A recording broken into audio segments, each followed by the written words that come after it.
August 24th, the return of Nair Albright. He's coming off of a no contest against Keyshawn Davis. Chris Colbert just pulled out. Yep. What kind of opponent can we expect August 24th for? So we're searching for a few now. Like we put out about 3. They haven't signed yet. When they do, I'll be able to tell you a little bit more. But we're looking for somebody that can test him and put him on a level where he has to pull out the best. Because I don't think you've seen the best of Nair Albright right now. He's a pure boxer. You know, he's shown that he can punch a little bit. He's sharp. But he's definitely a guy that, you know, wants to get to that upper echelon of the game right now, and he needs a test to do that. So we didn't want to just bring him an opponent that's simply an opponent. It has to be a guy that can push the envelope. Otherwise, it doesn't make much sense for him at this stage in the game. It has to be a guy that pushes the envelope, or nobody's excited about it. Myself, Nair, I think I can speak for him and say that. But yeah, that's what we're looking for right now. So when one of them signs, I'll let you know a little bit more. He's fought tough opposition back to back to back to back. And this being your inaugural show, I know you want to make a splash. Are you looking for a guy that maybe is on the come up, a guy that has a name, used to be at the top, or a guy that you just know is going to bring the fucking fight? That's the latter. We want a guy that's just going to bring the fight. I don't care about your name. I never did. You know how I am, man. I don't care about your name. I don't care about none of that. Guy on the come up. You'll be on the come up if you fight him and you beat him. You know what I'm saying? So we're looking for a guy that's just coming to bring the fight and make it a tough fight. That's what we're looking for. Not simply a name, but when I say he hasn't really been able to bring the best out of himself, it's one of those guys. It's one of these fights where, yeah, when you B-side fighting top opposition like a Keyshawn and so on, you know, those are tougher matches where it's slated against you. In this case, you A-side. It's not slated against you in this case, number one. Number two, you know, you need those exciting victories where, you know, it makes fans get behind you and makes people look at you and say, like, yeah, we know you're a player in this division, but now we want to know more about you as the fighter, as a person, so on, because of the things that you're displaying in the ring.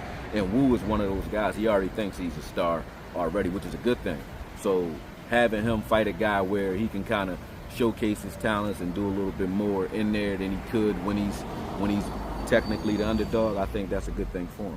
So we're looking for a tough guy. You know, he needs his, you know, everybody needs their Carlos Baldomir. You know what I'm saying? You need a guy that's going to bring it, fight you all night, but if you really got it, you're going to look good doing it. Wu's at the 135-pound division. Another fight at 135 that fans want to see, especially with Lomachenko pulling out of negotiations with Tank. Shakur Stevenson, Gervonta Davis. How does that look? Shakur's coming off of what fans and some pundits feel like is a lackluster performance, but it's a performance that he dominated, won every round comfortably. How are you feeling about that fight?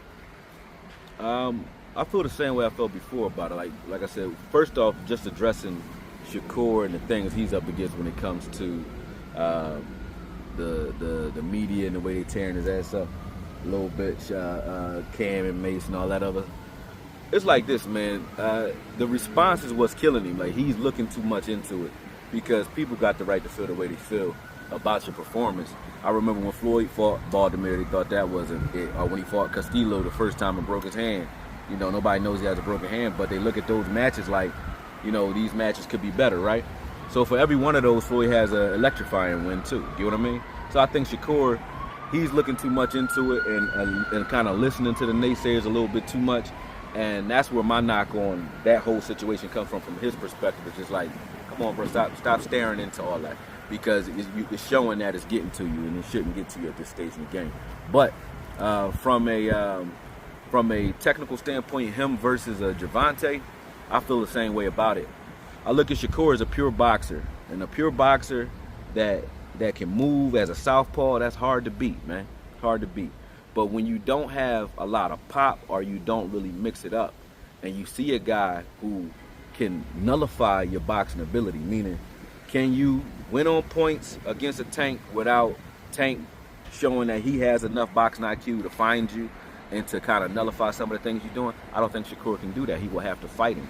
Can you win on your back foot the way you are against the lesser opponents where they can't find you at all? And, you know, you just, you know, kind of swarming them with your talent and they can't really find you at all? I don't think you can do that either against a Tank. So a Shakur versus a Tank is a fight that Shakur is going to have to fight him. And he doesn't have the southpaw advantage where, you know, you got that angle advantage, because Shakur is great at setting distance when he's fighting conventional fighters because of his stance, where he places his feet. He knows how to keep you away from him when you're a conventional fighter. You can't do that against Gervonta either. So a guy like Tank that's going to make Shakur fight, if he's in a fight or an exchange with Tank, Tank is obviously has the advantage in that case.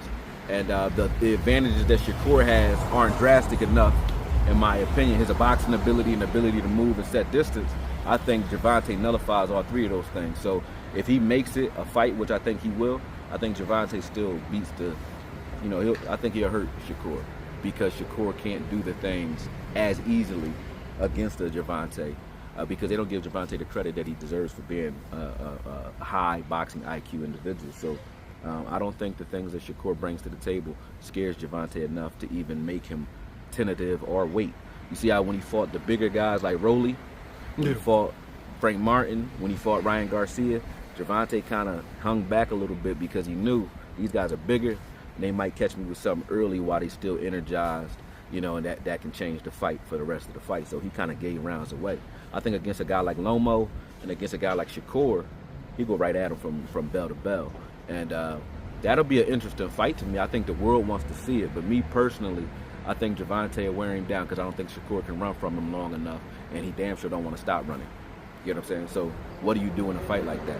You got to sit there and be able to swim, not get wet, and give Gervonta something to make him respect you.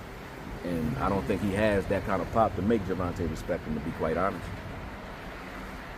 How does it end? I think it's a late stoppage if they fight.